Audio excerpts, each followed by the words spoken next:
Hello friends, എല്ലാവർക്കും നമസ്കാരം. നിങ്ങളേവരും കാത്തിരിക്കുന്ന നയനയുടെയും ആദർശിൻ്റെയും ഇന്നത്തെ വിശേഷത്തിലേക്ക് എല്ലാ കൂട്ടുകാർക്കും സ്വാഗതം. എല്ലാവർക്കും നല്ലൊരു ദിവസം ആശംസിച്ചുകൊണ്ട് തന്നെ നമുക്ക് ഇന്നത്തെ വിശേഷത്തിലേക്ക് കടന്നാലോ. ആദ്യമായിട്ട് ആരെങ്കിലും നമ്മുടെ ചാനൽ കാണുന്നുണ്ടെങ്കിൽ ഒന്ന് സബ്സ്ക്രൈബ് ചെയ്ത് വെക്കണം കേട്ടോ. അപ്പോൾ നമുക്ക് നേരെ വിശേഷത്തിലേക്ക് തന്നെ പോകാം. തുടങ്ങുമ്പോൾ തന്നെ കാണിക്കുന്നത് നമ്മുടെ നയനയും ആദർശിനെയാണ്. ആദർശ് ഇങ്ങനെ റൂമിൽ ഇരിക്കുമ്പോഴേക്കും എന്തൊക്കെയോ കാര്യങ്ങളൊക്കെ ചെയ്തുകൊണ്ട് നടക്കുന്നു. അപ്പോഴേക്കും നമ്മുടെ നയന കയറി വരും. അപ്പം നയനയുടെ കാലിന് എന്തോ ചെറിയൊരു പ്രശ്നമുണ്ട് കേട്ടോ. നമ്മുടെ നയനയുടെ കാലിന് ഭയങ്കര വേദന.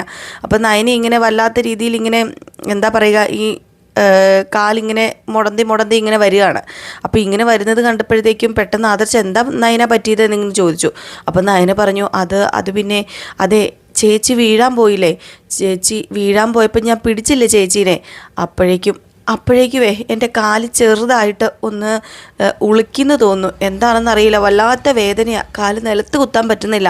എങ്കിൽ പിന്നെ കാല് നീ നിലത്ത് കുത്തണ്ട, നിൽക്ക്, പതിയെ വാ, ഞാനൊന്ന് നോക്കട്ടെ എന്നും പറഞ്ഞ് പതിയെ നമ്മുടെ നയനയെ പിടിച്ചുകൊണ്ട് വന്ന് കട്ടിലേലിരുത്തിയിട്ട് കാല് തിരുമാൻ തുടങ്ങിയപ്പോഴത്തേക്കും അയ്യോ വേണ്ട, ഇനി ഇതാരെങ്കിലും കണ്ടു കഴിഞ്ഞിട്ടുണ്ടെങ്കിൽ അത് മതി, പ്രത്യേകിച്ച് നിങ്ങളുടെ അമ്മ കണ്ടു കഴിഞ്ഞാലേ അമ്മയ്ക്ക് ഇഷ്ടപ്പെടില്ല, എന്തിനാ വെറുതെ ഓരോ പ്രശ്നങ്ങൾ ഉണ്ടാക്കുന്നത്.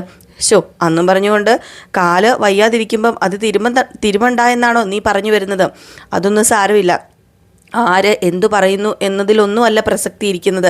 നീ ഇവിടെ ഇരിക്കെ, ഞാനൊന്ന് തിരുമ്മി നോക്കട്ടെ എന്നും പറഞ്ഞ് നമ്മുടെ നയനയുടെ കാലൊക്കെ പിടിച്ച് പതിയെ തിരുമ്മിയൊക്കെ കൊടുത്തു. ഏതായാലും നയനയ്ക്ക് ഒത്തിരി സന്തോഷമായിട്ടോ. നയനയുടെ വേദനയൊക്കെ എവിടെ പോയി എന്നറിയില്ല, അത്രമാത്രം നയനയ്ക്ക് സന്തോഷമായി. ഇതേ സമയം നയന പിന്നെ എണീറ്റ് നടക്കാൻ നോക്കിയപ്പോഴത്തേക്ക് പറ്റുന്നില്ല. അപ്പം നമ്മുടെ ആദർശ് പറഞ്ഞു, നീ ഒരു കാര്യം ചെയ്യുക, എൻ്റെ തോളിലേക്ക് കൈയിട്ടിട്ട് പതിയെ നടക്കാൻ ശ്രമിക്കുക. പിന്നെ ഈ കാല് കുത്താതെ ഇരുന്ന് കഴിഞ്ഞാൽ ഈ ഇടറിയതൊന്നും മാറില്ല, ഉളുക്കൊന്നും മാറില്ല. കാല് നമ്മൾ പതിയെ കുത്തി നടക്കണം. എങ്കിൽ മാത്രമേ തറയിൽ ഉറച്ചു നിന്നാൽ മാത്രമേ കാലിലെ വേദന പോകത്തുള്ളൂ എന്നൊക്കെ പറഞ്ഞപ്പോഴത്തേക്കും നമ്മുടെ നയന പതിയെ കാല് കുത്തി നമ്മുടെ ആദർശിൻ്റെ തോളിൽ കൈയിട്ടിങ്ങനെ നടക്കുക. എന്തോ വലിയൊരു സൗഭാഗ്യം നമ്മുടെ നയനയ്ക്ക് കിട്ടിയ പോലെയാണ് നയനയ്ക്ക് തോന്നുന്നത്. എന്താണെന്നറിയില്ല, നമ്മുടെ നയന മനസ്സിലിങ്ങനെ പറയുക, എൻ്റെ ഈശ്വര, ഇതൊക്കെ ഞാൻ ആഗ്രഹിക്കുന്നത്. ഇദ്ദേഹം എന്നെ സ്നേഹിക്കുന്നില്ല, മുത്തച്ഛനെ കാണിക്കാൻ വേണ്ടിയാണ് ഇദ്ദേഹം എന്നെ സ്നേഹിക്കുന്നത്.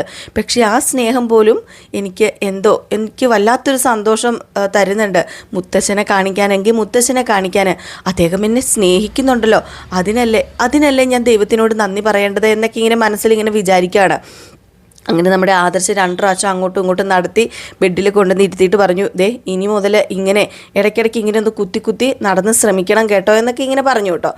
ഏതായാലും ഇതിനൊക്കെ ശേഷം കാണിക്കുന്ന ഒരു സീൻ എന്ന് പറഞ്ഞിട്ടുണ്ട്, നമ്മുടെ അഭിനയും അതുപോലെ തന്നെ അഭിനയ അല്ല കേട്ടോ, അനീനെയും അനിയുടെ എന്താ പറയുക, വധുവാകാൻ പോകുന്ന നമ്മുടെ അനാമികേനെയാണ്. അപ്പോൾ ഇവർ രണ്ടുപേരും കൂടെ ഒരു സർപ്രൈസ് ഗിഫ്റ്റൊക്കെ മേടിച്ചുകൊണ്ട് നമ്മുടെ നന്ദുവിനെ കാണാനായിട്ട് ചെല്ലുക. അപ്പം നന്ദുവിന് ആ ഒരു ഗിഫ്റ്റ് കൊടുക്കണം. അപ്പം നന്ദുവിനെ വിളിച്ചു വരുത്തി. അപ്പം നന്ദു ഇവരെ കാണുക. ഇവർ വരുന്നത് കണ്ടപ്പോഴത്തേക്കും തന്നെ നന്ദുവിൻ്റെ മനസ്സിൽ വല്ലാത്തൊരു വേദന. ഇവരെ രണ്ടുപേരും ഒരുമിച്ചൊക്കെ കാണുമ്പോഴത്തേക്കും വല്ലാത്തൊരു ഫീല് തോന്നുകയാണ് നന്ദുവിന്. അങ്ങനെ നന്ദു പെട്ടെന്ന് ചോദിച്ചു, എന്താ എന്നോട് വരാൻ പറഞ്ഞതെന്ന് ഇങ്ങനെ ചോദിച്ചു. അപ്പം പറഞ്ഞു, എന്തു പറ്റി നന്ദു, നിൻ്റെ സ്വരത്തിലൊക്കെ വല്ലാത്ത വ്യത്യാസമാണല്ലോ ബ്രോ എന്ന് ചോദിച്ചപ്പോഴത്തേക്കും, അല്ല, എനിക്ക് കുറച്ച് തിരക്കും കാര്യങ്ങളൊക്കെ ഉണ്ടായിരുന്നു, നിങ്ങൾ അവിടെ ഇവിടെ വിളിക്കുമ്പോൾ വരാൻ മാത്രമേ എനിക്ക് സമയമൊന്നുമില്ല, അതുകൊണ്ട് പറഞ്ഞാൽ എന്തെങ്കിലും കാര്യം പറയാനുണ്ടെങ്കിൽ പെട്ടെന്ന് പറഞ്ഞിട്ട് പോ. അല്ല, ഇയാൾ വരുന്ന എന്നോട് പറഞ്ഞില്ലായിരുന്നല്ലോ എന്ന് അനാമികയോട് ഇങ്ങനെ പറഞ്ഞപ്പോഴത്തേക്കും അനാമിക പറഞ്ഞു, അത് ഞാനൊരു സർപ്രൈസ് തരാൻ വേണ്ടി വന്നതാണ്. അതെ, ഇത് ഞങ്ങളുടെ വക ഒരു ഗിഫ്റ്റാണ്. ഞങ്ങൾ രണ്ടുപേരെയും ഒന്നിപ്പിക്കാനേ ഒരുപാട് കാരണങ്ങളായിട്ടുണ്ട് ഈ പറയുന്ന ഈ ബ്രോയ്. അപ്പോൾ പിന്നെ ഈ ബ്രോയ്ക്ക് ഒരു ഗിഫ്റ്റ് തന്നില്ലെങ്കിൽ അത് മോശമല്ലേ? അതുകൊണ്ട് ഞാൻ സെലക്ട് ചെയ്ത ഗിഫ്റ്റാണ് കേട്ടോ, ഒരു സാരിയാന്ന് പറഞ്ഞപ്പോഴത്തേക്കും, സാരിയോ? അപ്പോഴത്തേക്കും നമ്മുടെ അനി പറഞ്ഞു, ഞാൻ അപ്പോഴേ അനാമികയെ നിന്നോട് പറഞ്ഞതല്ലേ, ഇതൊന്നും ഇവക്ക് ഇഷ്ടപ്പെടില്ല, ഇവക്ക് ഈ സാരി അങ്ങനെയുള്ള കാര്യങ്ങളൊന്നും ഇഷ്ടമല്ല. ബ്രോയ്ക്ക് എപ്പോഴും ഒരു ഷർട്ടും ഒരു ജീൻസും അതാ ബ്രോയ്ക്ക് ഇഷ്ടം. ഞാൻ പറഞ്ഞതല്ലേ അതെടുത്താൽ മതിയെന്ന്, അല്ലെങ്കിൽ ഇവക്ക് ഈ സാരിയൊക്കെ സ്യൂട്ടാകുമോ? ഒരിക്കലും സ്യൂട്ടാവില്ല എന്നൊക്കെ പറഞ്ഞപ്പോഴത്തേക്കും നന്ദുവിൻ്റെ മുഖമൊക്കെ അങ്ങ് വല്ലാണ്ട് പോയി. അപ്പം നമ്മുടെ അനിക്കും വല്ലാത്തൊരു വിഷമം തോന്നി കേട്ടോ. അനിക്കും എന്തോ പോലെ ആയിപ്പോയി. എന്ത് പറ്റി നമ്മുടെ നന്ദുവിന് എന്നുള്ളൊരു ചിന്തയാണ്. അപ്പോൾ അനാമികയോട് വീണ്ടും പറഞ്ഞു, നിന്നോട് പറഞ്ഞതല്ലേ ഞാൻ ഗിഫ്റ്റ് ഒന്നും വേണ്ട എന്ന്. അപ്പോഴത്തേക്കും നിനക്കല്ലായിരുന്നോ നിർബന്ധം എന്ന് ചോദിച്ചാൽ അനാമികേനെ വഴക്ക് പറയുന്നപ്പോൾ അനാമിക പറഞ്ഞു, കണ്ടില്ലേ അനി എന്നെ വഴക്ക് പറയുന്നത്, ഇത് മേടിച്ചില്ലെങ്കിലേ എനിക്ക് വലിയ വിഷമായി പോവും. ദേ ഈ സാരിയൊക്കെ ഉടുത്ത് ഒരു ദിവസം ഞങ്ങളുടെ അടുത്ത് വരണം, അല്ലെങ്കിൽ വേണ്ട ഇപ്പം തന്നെ ഈ സാരി ഒന്ന് ഉടുത്ത് ഞങ്ങളെ കാണിക്കാൻ പറഞ്ഞപ്പം, ദേ ഞാൻ പറഞ്ഞതല്ലേ ഞാൻ സാരി ഉടുക്കില്ല എന്ന്, അതുകൊണ്ട് എനിക്ക് ഗിഫ്റ്റ് വേണ്ട. അപ്പോൾ നമ്മുടെ അനി പറഞ്ഞു, അത് മോശമല്ലേ നന്ദു ഒരു കാര്യം ചെയ്യും, ഗിഫ്റ്റ് മേടിക്കും, ഇത് ഉടുക്കുകയോ ഉടുക്കാതെ ഇരിക്കുമോ, പക്ഷേ ഒരാൾ തരുന്ന ഗിഫ്റ്റ് അത് മേടിക്കാതെ ഇരിക്കുക എന്നത് വളരെയധികം മോശമായ കാര്യം തന്നെയാണ്. അതുകൊണ്ട് ഇതൊന്നും ഇതൊന്ന് മേടിക്കുക, എന്നിട്ട് നിനക്ക് ഇഷ്ടമുള്ള പോലെ ചെയ്തോ എന്നൊക്കെ പറഞ്ഞു. എന്നിട്ട് അത് മേടിച്ചിട്ട് പറഞ്ഞു, ഏതായാലും എനിക്ക് സമയമൊന്നുമില്ല, അതുകൊണ്ട് ഞാൻ പോവാം എന്ന് പറഞ്ഞിട്ട് നമ്മുടെ നന്ദു അങ്ങ് പോയി കേട്ടോ. നന്ദുവിന് വിഷമം സഹിക്കുന്നില്ല, വല്ലാത്ത വിഷമമാണ്. അപ്പോഴത്തേക്കും നന്ദു പോയി കഴിഞ്ഞപ്പോഴത്തേക്കും അനാമിക പറഞ്ഞു, കണ്ടോ നീ അങ്ങനെയൊക്കെ സംസാരിക്കണ്ടായിരുന്നു, അതുകൊണ്ടല്ലേ പോയത്. അവൾക്കതൊന്നും ഒരു വിഷയമേ അല്ല, അവളതൊന്നും കാര്യമായിട്ട് എടുക്കാറ് പോലുമില്ല. അവൾക്ക് ഈ സെൻറ്റിമെൻറ്റ്സ് അതുപോലെ തന്നെ അങ്ങനെയൊന്നും ഇല്ലെന്നേ, ഈ പ്രണയം സെൻറ്റിമെൻറ്റ്സോ വിഷമോ അങ്ങനെയൊന്നും ഇല്ലാത്തൊരു സാധനം അവൾക്ക് എന്താ പറയുക, കുറേ അവൾക്ക് കുറേ ഇടിക്കുക അടിക്കുക അങ്ങനെ ആയിട്ടുള്ള കാര്യങ്ങളൊക്കെ അവൾക്കിഷ്ടം, അല്ലാതെ വേറൊന്നും അവൾക്ക് ഇഷ്ടമല്ല എന്നൊക്കെ ഇങ്ങനെ പറഞ്ഞു.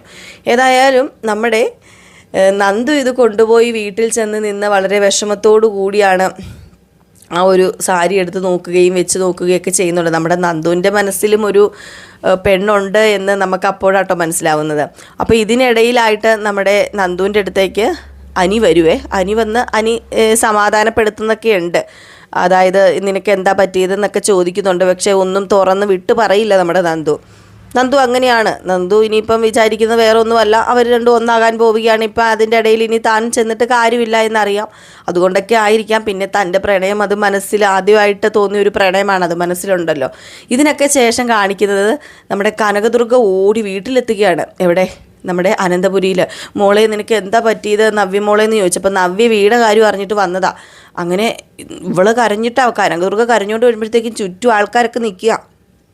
ചുറ്റെന്ന് പറഞ്ഞാൽ അവിടെ നമ്മുടെ ദേവയാനിയും അനിയുടെ അമ്മയും ജലജയും മുത്തച്ഛനൊക്കെ ഉണ്ട്.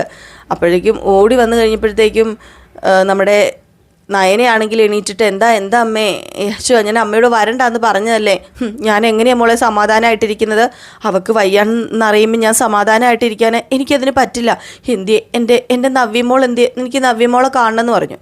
അങ്ങനെ നവ്യയുടെ അടുത്തേക്ക് ചെല്ലുകയാണ്. അപ്പം നവ്യ എന്താ അമ്മയെന്നൊക്കെ ചോദിച്ചിങ്ങനെ വലിയ സ്നേഹത്തോടു കൂടി തന്നെ ഇങ്ങനെ അഭിനയിക്കുകയാണ്. അല്ലെങ്കിൽ അവിടെ ഉള്ളവർക്ക് ഇഷ്ടപ്പെടില്ലല്ലോ. നമ്മുടെ കനകദുർഗേനെ സ്നേഹത്തോടു കൂടി സമീപിച്ചില്ലെങ്കിൽ മുത്തശ്ശിയും വഴക്ക് പറയുന്നറിയാം. അപ്പോൾ എന്താ അമ്മയെന്നൊക്കെ ചോദിച്ച് ചെല്ലുന്നു. അയ്യോ എൻ്റെ മോക്ക് എന്താ പറ്റിയത്, ഒന്നുമില്ലമ്മേ എന്നൊക്കെ പറയാം. അപ്പോഴത്തേക്കും നമ്മുടെ ജലജ വന്നല്ലോ, ഇതിപ്പോൾ എവിടെന്നാ പൊട്ടി പുറപ്പെട്ടത്, എന്തെങ്കിലും കാര്യം ഉണ്ടാകാൻ നോക്കിയിരിക്കാമെന്ന് തോന്നല്ലോ, ഇങ്ങോട്ടേക്ക് കയറി വരാമെന്ന് ചോദിച്ചപ്പോഴത്തേക്കും മുത്തശ്ശി പറഞ്ഞു, എന്താടി ജലജ നീ പറയുന്നത്, നിൻ്റെ വാക്കകത്തുനിന്ന് നല്ല സംസാരം ഒന്നും വരില്ലേ, നിനക്ക് എപ്പോഴും ഇത് മാത്രമേ പറയാനുള്ളൂ. അവരുടെ മകൾക്ക് എന്തെങ്കിലും സംഭവിച്ചിട്ടുണ്ടെങ്കിൽ അവർക്ക് അതിൻ്റെ തെണ്ണം ഉണ്ടാകും, അത് നീ എന്തെങ്കിലും പറഞ്ഞിട്ട് കാര്യമില്ല, നിൻ്റെ മകൻ എന്തെങ്കിലും പറ്റിയിട്ടുണ്ടെങ്കിൽ നീ സഹിക്കുമോ, അതുപോലെ തന്നെയാ എന്നൊക്കെ പറയുകയാണ് കേട്ടോ. ഏതായാലും കനകദുർഗ പറഞ്ഞു, ഈ സമയം സൂക്ഷിക്കേണ്ട സമയം. അപ്പോഴേക്കും മുത്തശ്ശി ഒരു കാര്യം പറയുകയാണ്, ഏതായാലും ഒരു ഹോം നേഴ്സിനെ ഇവിടെ നിർത്തണം. എങ്കിൽ പിന്നെ ഹോം നേഴ്സിനെ എന്തിനു നിർത്തുന്നു, അവൾക്ക് ഒരമ്മയുണ്ടല്ലോ, എങ്കിൽ പിന്നെ അവളുടെ അമ്മേനെ നിർത്തത്തില്ലേ. എങ്കിൽ പിന്നെ കനകദുർഗേ, ഞാൻ ചോദിക്കുന്ന ചോദ്യത്തിനെ ഒരു ആൻസർ താ, നിൻ്റെ മോളെ നോക്കാൻ നിനക്ക് പറ്റില്ലേ? ഇനി ഏതായാലും വളകാപ്പ് ചടങ്ങ് കഴിഞ്ഞേ കൂട്ടിക്കൊണ്ട് പോകാൻ പറ്റത്തുള്ളൂ. അതുവരെ ഒരു കാര്യം ചെയ്യുക, അതുവരെ നിൻ്റെ മോളെ നോക്കി നീ ഇവിടെ നിൽക്ക്. ഇത് കേട്ടപ്പോഴത്തേക്കും നയന പറഞ്ഞു, അയ്യോ അത് മുത്തശ്ശി അതെങ്ങനെയാണ് ശരിയാവുന്നത്, അല്ലെങ്കിൽ നയനമോളെ നീ ഇങ്ങനെയാണല്ലോ, ഇപ്പം ഞാൻ എന്തു പറഞ്ഞാലും എതിർത്ത് സംസാരിക്കാനല്ലാതെ നിനക്ക് വേറെ എന്തെങ്കിലും അറിയാമോ? നയനെ, നിൻ്റെ എതിർത്ത് സംസാരം കുറച്ച് കൂടുന്നുണ്ടെന്ന് പറഞ്ഞപ്പം, അയ്യോ മുത്തശ്ശി ഞാൻ അങ്ങനെ ഉദ്ദേശിച്ച് പറഞ്ഞല്ല, മുത്തശ്ശിയുടെ ഇഷ്ടം എന്താണോ മുത്തശ്ശി ചെയ്തോ, പ്രശ്നമില്ല എന്ന് പറഞ്ഞപ്പം അങ്ങനെയാണെങ്കിൽ ഓക്കെ. അപ്പോഴത്തേക്കും നമ്മുടെ കനകദുർഗ പറഞ്ഞു, അയ്യോ അത് പിന്നെ ഇദ്ദേഹം അവിടെ ഒറ്റയ്ക്കല്ലേ ഉള്ളൂ. ഇദ്ദേഹം ഒറ്റയ്ക്കല്ലല്ലോ, ഇദ്ദേഹത്തിന് കൂട്ടവിടെ മോളില്ലേ, ഇദ്ദേഹത്തിന് വേണമെങ്കിൽ രാവിലെ ഇങ്ങോട്ട് വരികയൊക്കെ ചെയ്യാം. പിന്നെ എന്താ കനകദുർഗയുടെ മോളുടെ കാര്യത്തിന് വേണ്ടിയല്ലേ ഞാനിതൊക്കെ പറയുന്നതെന്ന് പറഞ്ഞു. അപ്പോഴേക്കും ഗോവിന്ദൻ പറഞ്ഞു, കനകദുർഗയെ സമ്മതിക്കുക, നമ്മുടെ മോൾക്ക് വേണ്ടിയല്ലേ അവർ പറയുന്നത് എന്നൊക്കെ പറഞ്ഞപ്പോഴത്തേക്കും നമ്മുടെ കനകദുർഗ പകുതി സമ്മതം മൂളുകയാണ്. പകുതി സമ്മതം എന്ന് പറഞ്ഞാൽ കുഴപ്പമില്ലാത്ത മട്ടിലെ ഇങ്ങനെ നിൽക്കുകയാണ്.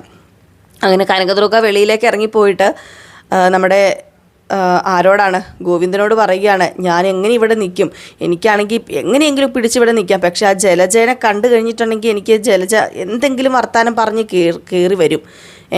നമ്മുടെ മോളുടെ അമ്മായിയമ്മയാണെന്നൊന്നും പറഞ്ഞിട്ട് കാര്യമില്ല, അപ്പം അതൊരു വലിയ പ്രശ്നമായി തീരുമെന്നൊക്കെ എനിക്ക് പേടിയാന്നൊക്കെ പറഞ്ഞപ്പോഴത്തേക്കും അതൊന്നും പേടിക്കുമൊന്നും വേണ്ട, താൻ ഇവിടെ താനായിട്ട് തന്നെ നിന്നാൽ മതി, താൻ തൻ്റെ മകളെ നോക്കി ഇവിടെ നിൽക്കുന്നു, അത്ര മാത്രമേ ഉള്ളൂ, വേറെ പ്രശ്നത്തിലും കാര്യങ്ങളിലും ഒന്നും ഇടപെടാൻ പോകണ്ട, നമ്മുടെ നയനമോൾ എങ്ങനെയാണ് അതുപോലെ തന്നെ താൻ ഇവിടെ നിന്നാൽ മതി എന്നൊക്കെ ഇങ്ങനെ പറഞ്ഞ് നമ്മുടെ കനകദുർഗേനെ സമാധാനപ്പെടുത്തുകയാണ് കേട്ടോ. ഏതായാലും കനകദുർഗ ഇനി അവിടെ നിന്ന് നമ്മുടെ ജലജയുടെ പിരിവെട്ടിക്കാൻ പോവുകയാണെന്ന് വേണമെങ്കിൽ പറയാം. അതുപോലെയുള്ള കാര്യങ്ങളാട്ടോ ഇനി നടക്കാൻ പോകുന്നത്. അപ്പം കനകദുർഗേനെ കിടത്തുന്നത് വേറെ എവിടെയല്ല, നമ്മുടെ നവ്യേനെ നോക്കാൻ വന്ന കനകദുർഗ, അതായത് ജലജയുടെ മരുമകളെ നോക്കാൻ വന്ന കനകദുർഗ കിടക്കേണ്ടത് ജലജയുടെ ആ ഒരു മുറിയിൽ തന്നെയാണ്. അങ്ങനെ മുത്തശ്ശനും കൂടെ ജലജയുടെ മുറിയാണ് കൊടുക്കുന്നത്, രണ്ടുപേരും ഒരുമിച്ച് കിടക്കാൻ വേണ്ടി. ഏതായാലും ബഹുരസമാണ് ഇനി കാണാൻ പോകുന്ന സംഭവ വികാസങ്ങൾ എന്ന് പറഞ്ഞു കഴിഞ്ഞാൽ. സത്യം പറഞ്ഞു കഴിഞ്ഞിട്ടുണ്ടെങ്കിൽ കുറേ കോമഡിയൊക്കെ ഉണ്ട് കേട്ടോ. അപ്പോൾ എല്ലാവരും കാത്തിരിക്കുക, മിസ് ചെയ്ത എല്ലാ എപ്പിസോഡും മുടങ്ങാതെ കാണുക. അപ്പോൾ അടുത്ത വിശേഷമായിട്ട് കാണാം കേട്ടോ. നമ്മുടെ ഗീതുവിൻ്റെയും ഗോവിന്ദൻ്റെയും കഥ, നന്ദയുടെയും ഗൗതമിൻ്റെയും കഥയൊക്കെ നമ്മൾ ഇടുന്നുണ്ടേ. അപ്പോൾ അതൊക്കെ നമ്മുടെ പുതിയ ചാനലിൽ ഇടുന്നുണ്ട്. അപ്പോൾ മിസ് ചെയ്യാതെ എല്ലാവരും ചിന്നൂസ് വേൾഡ് ഒന്ന് കയറി കാണുക കേട്ടോ. അപ്പോൾ അടുത്ത വിശേഷമായിട്ട് കാണാം. അതുവരെ എല്ലാവർക്കും ടാറ്റാ ബൈ ബൈ.